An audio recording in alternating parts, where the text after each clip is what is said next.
I think Gervonta Davis is probably the greatest fighter around now, but he's got a tough fight coming up. You know, he's the top dog, no doubt about it. He showed that. Well, the biggest puncher, I feel, at the 135 will probably be Gervonta Tank Davis. Favorite fighter to watch today, not from the Canelo stable? I think Tank is one of my favorites. What is it about him that you like so much? I think you guys fight similar style. Oh, he's strong, he's smart, he's very confident. A lot of things, he have a lot of talent. Gervonta Tank Davis is widely regarded as one of the most formidable fighters in boxing today. His combination of power, speed, and skill has earned him a reputation as a truly scary opponent in the ring. I'm a giant Gervonta fan. I think that guy is so unusual. Yeah. His style's so unusual, and his patience. The Leo Santa Cruz fight was really something for me, because Leo Santa Cruz is a technician, Mexican style, and the fight was very close before Tank stopped him. But he has that power that can end it. He finds these openings, and he sees them, but he doesn't go after them right away. He waits for the right time. He's so patient. Like when you watch the early rounds of his fights, he probably has the lowest punch count in the early round. But he also knows he's got that nuclear option, that if he can crack you, most likely he's going to take you out. He's got massive confidence. Gervonta Davis was born on November 7, 1994 in Baltimore, Maryland. Raised in the crime-ridden Sandtown, Winchester community, Davis found solace and purpose in boxing from a young age. He trained at the Upton Boxing Center and quickly made a name for himself. I would hate to be a 10-year-old around you during that time, boy. I bet he was whooping some kids up in school during that time. I mean, being a champion at 10, that means no one in the school was messing with you. Yeah, I was young. You had to be 10 to go away, so I won it when I was 10, so. Okay, how did it feel to win a championship? So is that Golden Gloves, or is that considered something else? No, it was the Silver Gloves. Okay. Yeah, so I was fresh out of just coming to that was my first tournament. Mm-hmm. You know, I was young. I was super young. And you went all the way? Yeah, I had to go to three states. You know, so I had to go to, I had to fight in Baltimore, D.C., Georgia, then I had to go to... Winning numerous amateur titles, including the National Golden Gloves Championship in 2012 and multiple National Silver Gloves Championships, Davis turned professional in 2013 and made an immediate impact. His debut fight saw him knock out Desi Williams in the first round, and he continued to impress with his knockout power, winning his first 8 fights by stoppage. Davis is one of the best fighters in this entire game at the moment. And at 28, he's right at the peak of his prime. There's obviously a lot of hope that he can keep this together and keep doing this. But that arena was among the best atmospheres I've been to in big-time boxing in a while on Saturday. And Tank absolutely delivered, Luke. It's the precision, it's the patience, it's the brick by brick, taking in facts, breaking it down. But his power is just different. And we saw this at the end of the day. And it's not...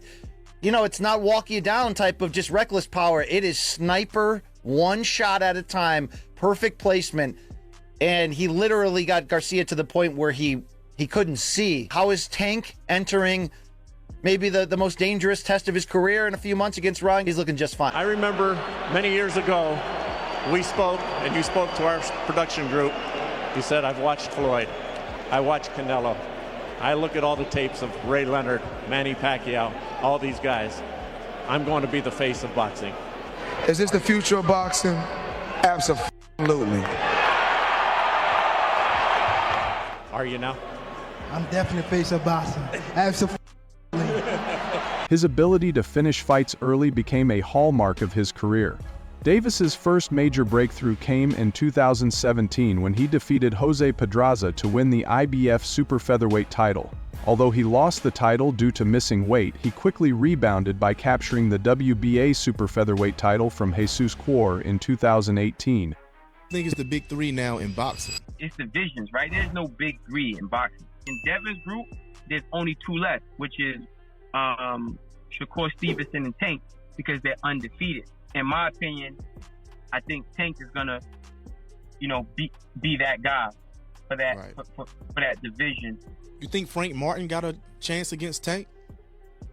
Absolutely not. Absolutely coming up not. In June.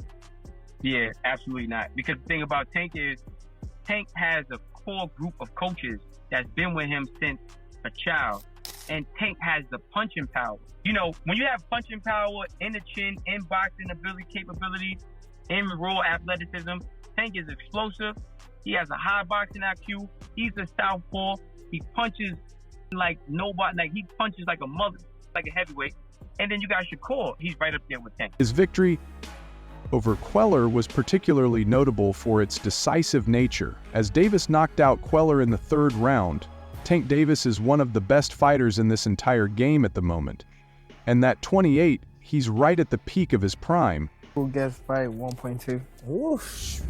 Woof. Must be nice. Woof. Yeah, do you own houses as well, or is it all in jewelry? Got a few houses on this neck. Nice, good for you. Listen, the last time we saw you, it was a 12-round TKO win over Yuriorkis Gamboa. You stepped up in weight, you beat a former champion. How did you feel about your performance? Were you happy with it? I was happy with it. You know, first time at 35, fighting a veteran like Gamboa. They wrote him off, you know, leading up to the fight, but I always knew that, you know, some fighters, you know, they pick up their training, you know, according to who they fight. Just like when, you know, Zab fought Danny Garcia. But night before he came to me, it was like, you down. You know, you down on the scorecards. No, you down on the unofficial. Oh, unofficial, yes, unofficial. Unofficial. Yes, you said that, yes. He said I was down on the unofficial scorecards. So I told you to pick it up. Pick it up, yeah. I said, pick it up. And show me you great. The 11, the 12, I said, show me you great. Yeah. And then we fought the 10th round, went to the 11th. I said, we're gonna press his ass now. Yeah. We're gonna do what we got to do. We pressed him, we did what we had to do. And I told you from the beginning, before we went out there, no matter what weight class. There's obviously a lot of hope that he can keep this together and keep doing this, but that arena was among the best atmospheres I've been to in big-time boxing in a while on Saturday. And Tank absolutely delivered, Luke. It's the precision, it's the patience, it's the brick by brick, taking in facts, breaking it down, but his power is just different. How can Tank Davis beat Ryan Garcia in their big fight? Catch him, hit him on the chin, he's a good puncher. That's one way he can do it. But how does he do that? Well, one way is to catch him going out. Garcia will go out, and he will go out straight, but I noticed a little bit of a flaw in his technique, where he's an orthodox fighter and Tank Davis is a southpaw, but where Garcia, in the orthodox stance, keeps too much weight on his back foot. He's back here. And you know what that does? It slows you down getting out. It delays you just a little bit. So if you're Davis and you did your homework, you notice that you inch your way close and then you give him a little feint to make him go out. And he'll go out to try to set up a counter to catch you coming in. Give him a little feint, make him go out, and then whop! Step in with your power hand, the left hand. Now, Garcia has quicker hands than Davis, but Davis has quicker feet. We saw this at the end of the day. And it's not, you know, it's not walk you down type of just reckless power. It is sniper one, shot at a time, perfect placement, and he literally got Garcia to the point where he couldn't see how his Tank entering maybe the most dangerous test of his career in a few months. Against Ryan, he's looking just fine, Luke. Hey, somebody hit it up. Where you at? Get everybody in the picture, baby. Get everybody in the picture. You said, of course. Of course. Take a pause real quick, bro. Tell them to come on. Take a pause real quick. Come in here. Hey, tell them to go.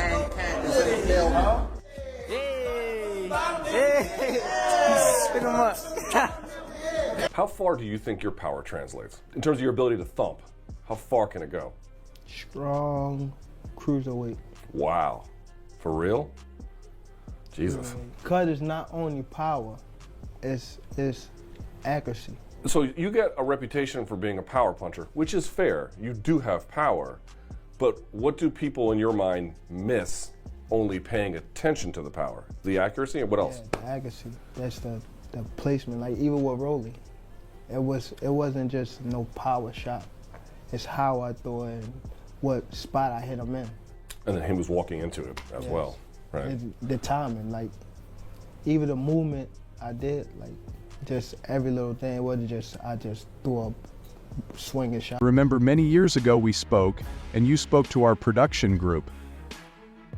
He said, I've watched Floyd. I watched Canelo. I look at all the tapes of Ray Leonard Manny Pacquiao. All these guys, I'm gonna be the face of boxing. Is this the future of boxing? Absolutely. Are you? Now, I'm definitely face of boxing AB.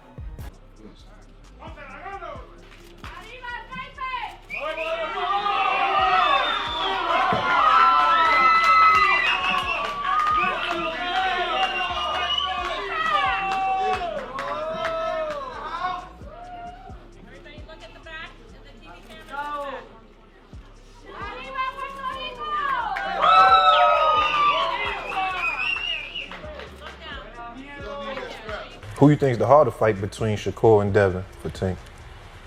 None of them. You just same whatever? None of them. I wouldn't say hard. Shakur, he's the better boxer.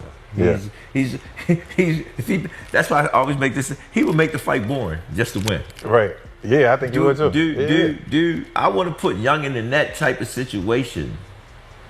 You know what I'm saying? If it doesn't make sense. Because fans come to see what? A fight. Let's go look at Shakur's last fight. Yeah. Everything was just 100. It was 100. But he said he was hurt. He was like, yo, I hurt my hand. Okay, and cool, you know what I'm saying? cool. That's cool. We just waiting for his next fight to see how his performance looked that fight. Right.